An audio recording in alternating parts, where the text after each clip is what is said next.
Durai and everyone. Wonderful to be with you today.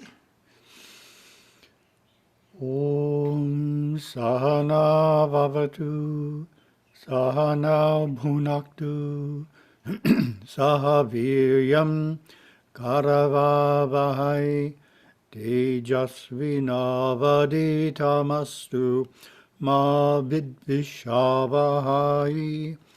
Om Shanti Shanti Shanti. And we will share the screen.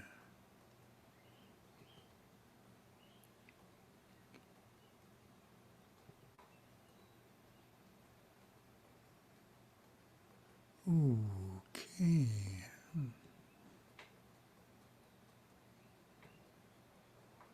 Here. Try again. Share the screen.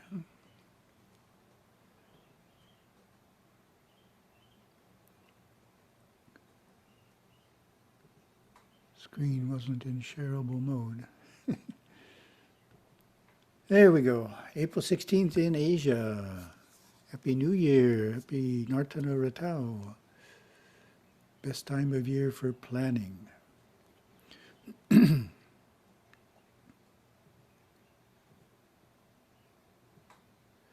Our first topic, answering questions sent to satsang@hindu.org. For the first one, let's initially look at the concern, and then we will look at the question. Oh, this is quite a photograph there. Minnesota temple. One challenge for the younger generation of Hindus in relating meaningfully to the temple is that they find the large number of deities the temple contains to be hard to relate to. It is common in the U.S. for a temple to have a shrine for each deity that a significant number of members of the local community worship. Often this takes the form of one side of the temple being the Saivite side, and the other side the Vaishnavite side. Some temples include shrines for Shirdi Sai Baba and Swami Narayan. On occasion there is even a Jain shrine for Mahavir.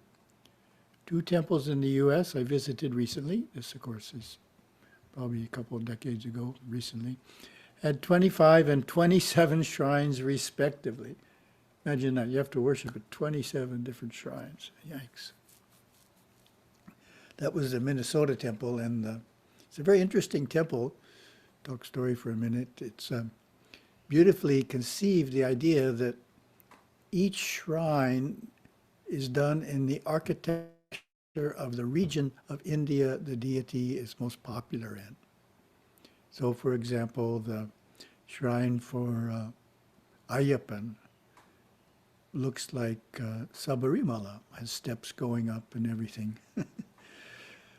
But in terms of worship, it's a bit impractical. So the president of the temple, he took me there and he said, this is what I do. He prostrated right in the center once and said, I call it good, rather than going around to all 27 shrines.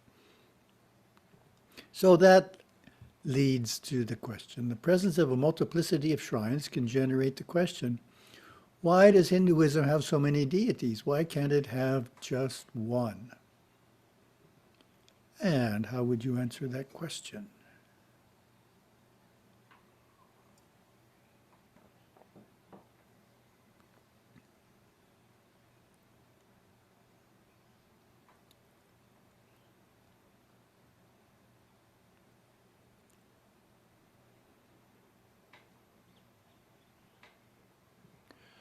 A comparison to language is helpful in understanding India's diversity of deities.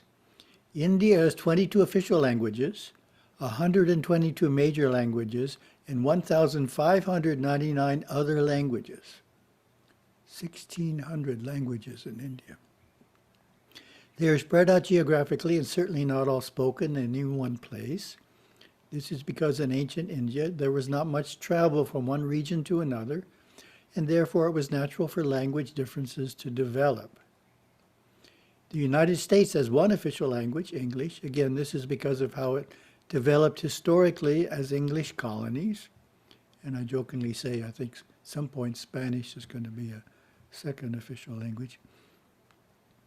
Canada has two, French, and English, different than the U.S. because it developed historically differently. Likewise, the main deities within Hinduism are due to regional differences. Nowhere in India do you find them all in one place.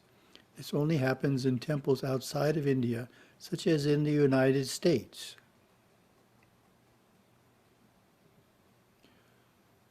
A question about worship a few years ago came from a teenage boy, leaning forward in earnest to ask, do I have to worship all the deities in the temple, or can I simply focus on just Lord Ganesha?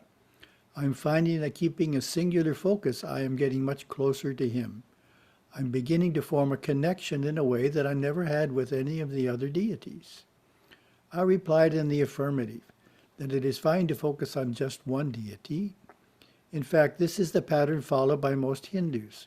However, it is only fitting to honor and acknowledge all the divinities when in the temple. I shared, when attending puja to another deity, worship sincerely and show deep respect, but you need not strive to feel as close to that deity as you do to Lord Ganesha. The idea of focusing on just one deity is prevalent in many Hindu traditions, and in a temple with a large number of deities, this can be the solution to the challenge of not being able to relate to them all. Just choose one. In Sanskrit, the deity of one's most pious attention is called Ishta Devata, literally cherished or chosen deity. So this is a publisher's desk, so it goes through all the denominations. Vaishnavas may choose among many divine forms, Vishnu, Balaji, Krishna, Radha, Rama, Lakshmi, Hanuman, and Narasimha, as well as the Shalagrama, small river rock. Smartas generally choose their Ishta from among 6 deities, very popular concept, Shiva, Shakti, Vishnu, Surya, Ganesha, and Kumara, or any of their traditional forms. Shaktas, who worship the divine as the goddess Shakti, may focus on one among her many forms, from the furious Kali, the benign and graceful Parvati, or Ambika.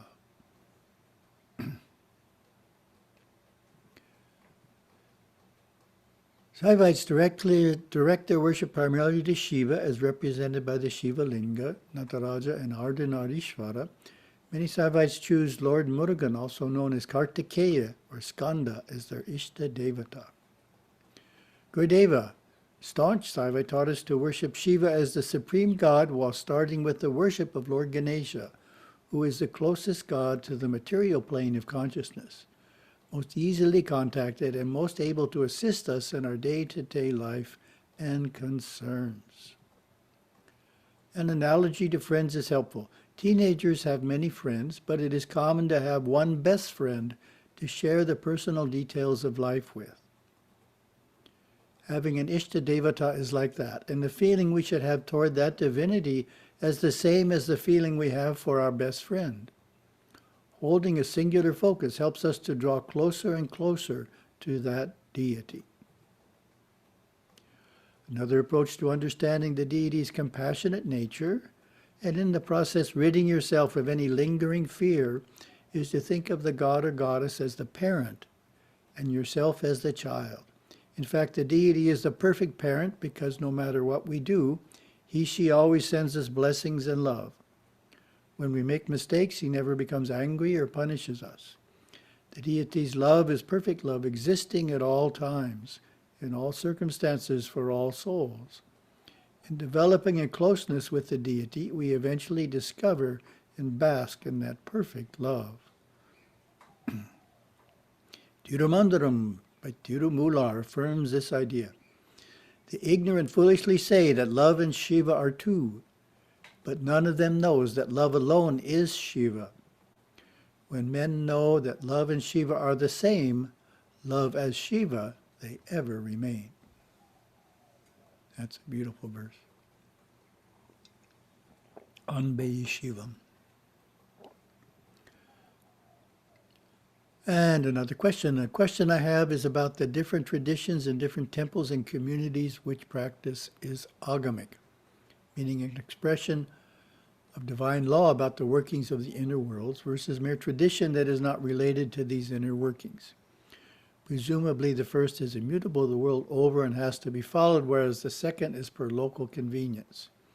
For example, in North India you can touch the murti, but in South India you cannot.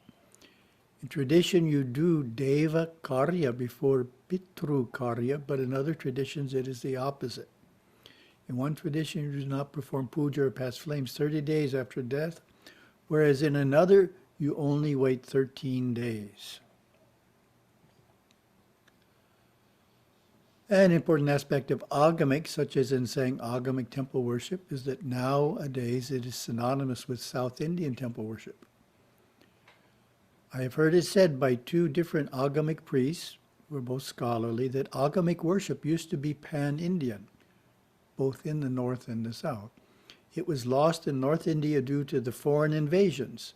The fact that traditions have been lost in some parts of India is one part of the answer of why puja in North India is done differently than in South India. Second part of the answer is that Hinduism does not have a one central authority that sets policies. It has always been a decentralized religion. There never was a time when all Hindus in India and other countries did everything the same way. So it's not designed, Hinduism is not designed for everything to be, for all Hindus practicing everywhere to be doing it the same. It's a decentralized religion.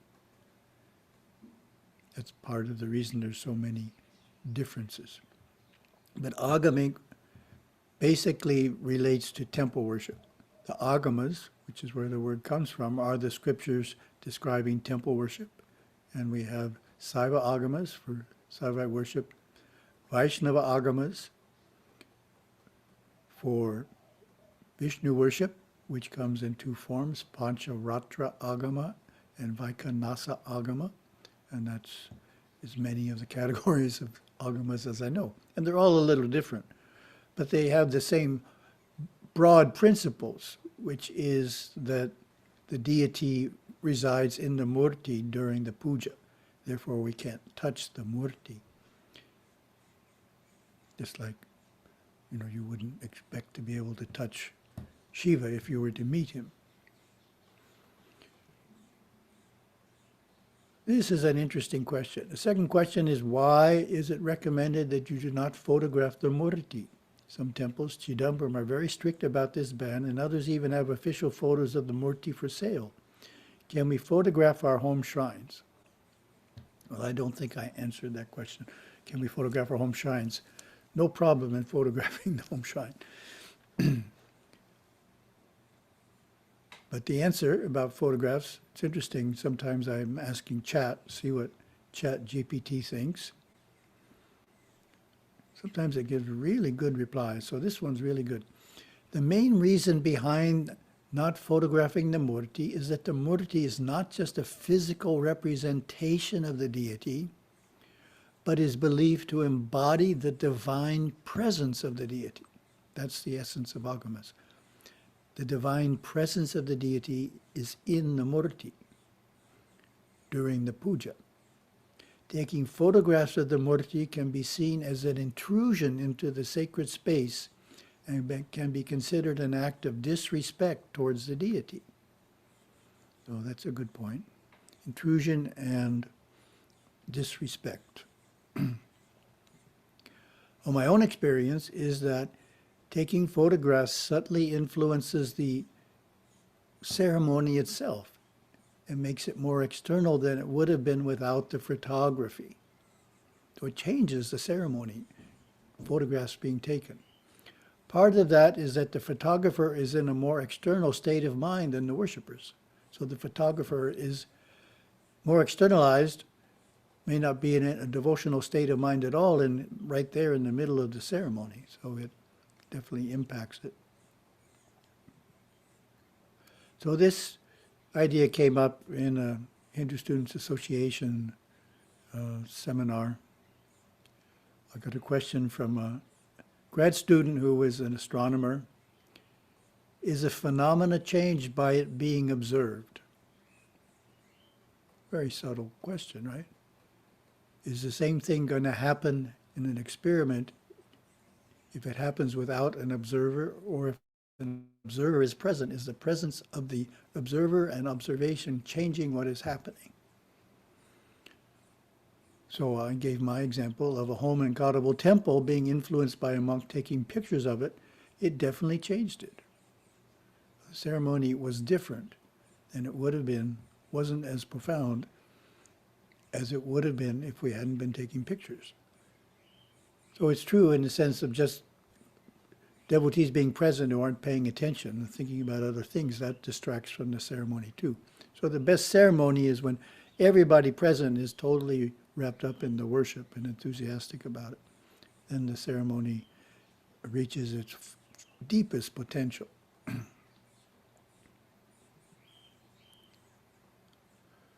Okay, I didn't change the question here.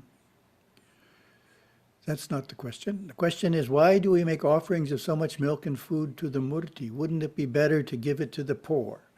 You may have heard that. Criticism of Hindu temple worship. All that milk is going down the drain. What a waste. So maybe I should ask you, how would you answer that question? Should have done that. So how do you answer that question?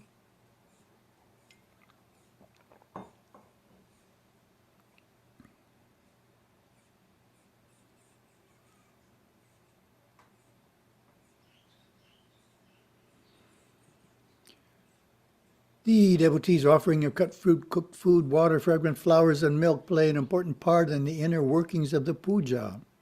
The deity does not utilize the gross physical substance being offered, but rather utilizes the life energy or prana within it as the priest presents the offering. In fact, except for the times arati is performed, puja is a process of giving prana to the deity. So it's an exchange of prana. We start by giving and then we receive it back in a different form. During the arati, the deity and his helpers or devas reflect back this prana into the aura of each devotee, purifying it of subconscious congestions. The devotee so blessed leaves the temple feeling uplifted and relieved of mental conditions he had been burdened by.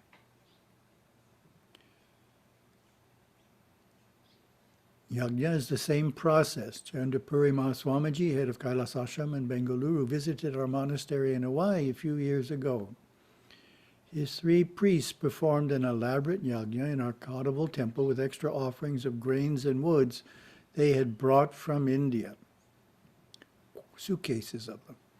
Afterwards, he explained that Agni takes the offerings to the deity in a purified form for the deity to use in blessing those present. So, to generalize the idea is the temple benefits in tangible ways those who worship regularly. So in that regard, here's one answer. Hindu temples in every corner of the world offer Hindus an achievable way to experience God's sacred presence. Divinity's presence uplifts those attending the temple, inspiring them to live more peaceful lives, have greater harmony in the home and greater tolerance in the community. Some devotees will be inspired to bring forth and perpetuate traditional Hindu culture in the form of sacred music, art, and dance. In this way, a temple benefits the Hindu community and the broader non-Hindu community as well. So that's the idea, that we go to the temple to receive the deity's blessings. Offerings of these items, including milk, increase the strength of the blessings, and that's the reason. They're used and people are uplifted and they do better in life. So it's benefiting people. It's causing the people who participate to do better in life than they would without the worship and the offerings. And then, just as a FYI, so far I have not met or heard of anyone who complains about using too much milk in a temple who actually gave significant donations to the poor. It's just an easy criticism. In other words, they're saying all this should be given to the poor, but how much are they giving to the poor? Possibly nothing, or small amount. I haven't met anyone yet who actually says that and is giving in a meaningful way, a meaningful amount to the poor on a regular basis. Easy criticism. Another story relates to a temple that asked my advice when criticized for all the offerings used in ceremonies. I suggested that they regularly gave a portion of their income to help the poor. They started giving to needy situations in Sri Lanka, and that solved the issue. So it went away. Those who were criticizing the temple stopped criticizing because they saw it was doing both. It was uplifting those who attended and also helping the poor. And then our own Iravan temple relates, Gurudeva set up an interesting system which he incorporated into the wording for the Iravan temple endowment with Hindu Heritage Endowment. It is that 10% of the endowment grant goes to charity. Currently, the 10% is about $1,700 a month, which allows the monastery to give freely to charities, especially those on Kauai. We generally give $100, sometimes $500, rarely as much as $1,000, but to a number of charities we're able to give every year. And that's a healthy relationship of a temple to the community that it is in. It's benefiting the community in visible ways. Our second topic is thoroughness, okay. Thoroughness, which is the 60th character quality. I got confused because I did the 61st character quality today, which is for next week. From our character building workbook. How would you define thoroughness? Pretty simple.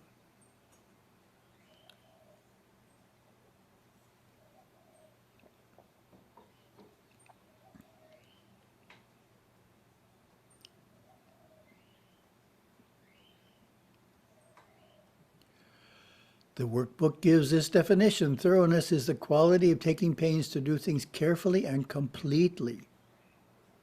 So, two aspects. Thoroughness, carefully and completely. I cultivate it by properly completing every detail of a task before I consider it finished. The opposite is cursoriness. And one quote from Gurudeva, finish that which you begin. Finish it well, beyond your expectations, no matter how long it takes. If you're going to do something, do it well, no matter if it is a simple task or a complicated one. If you're going to read a book and intend to finish the book, then read the book. Finish the book and understand what it had to offer you, for that was the purpose of reading it. So that's a good exercise. Make sure you understand what you've read. Just don't read it and go on to reading something else without saying, okay, well, what did that mean? Tremendous will is needed on the path of self-realization, of drawing the forces of energy together, of drawing awareness away from that which it is aware of constantly, of finishing each job that we begin in the material world and doing it well. So carefully and completely. There it is again. Make everything that you do satisfy the inner scrutiny of your inner being. Do a little more than you think that you are able to do. Comparing the actions of one who is thorough to one who is cursory. Faced with the first article assignment for a magazine, thoroughness. Spend extra hours researching everything others have said on the subject. Cursoriness, sit down and in 2 hours produce an incomplete piece that is factually flawed. Second situation, mom asked you to wash the dinner dishes, so you. Thoroughness, clean them and instead of letting dishes dry by the sink, towel dry them and put them in the cupboard. Cursoriness, wash the dishes as she asked, but leave them wet and do not clean the sink afterwards. Third situation, the family assigns you the duty to plan a picnic, and you. thoroughness. Google the perfect spot, make a menu, shop for ingredients, and then purchase a special basket just for style. Cursoriness, put bread and cheese in a cardboard box and tell everyone to meet in the car.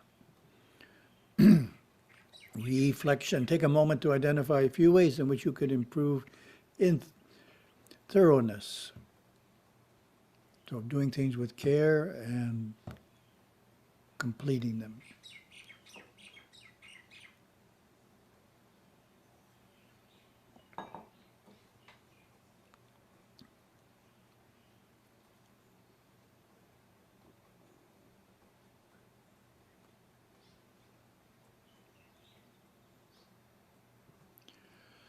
During these 2 weeks, after you have seemingly finished a task, reflect if there is anything you have left undone, and then do it, completing the work in every detail. Thank you very much.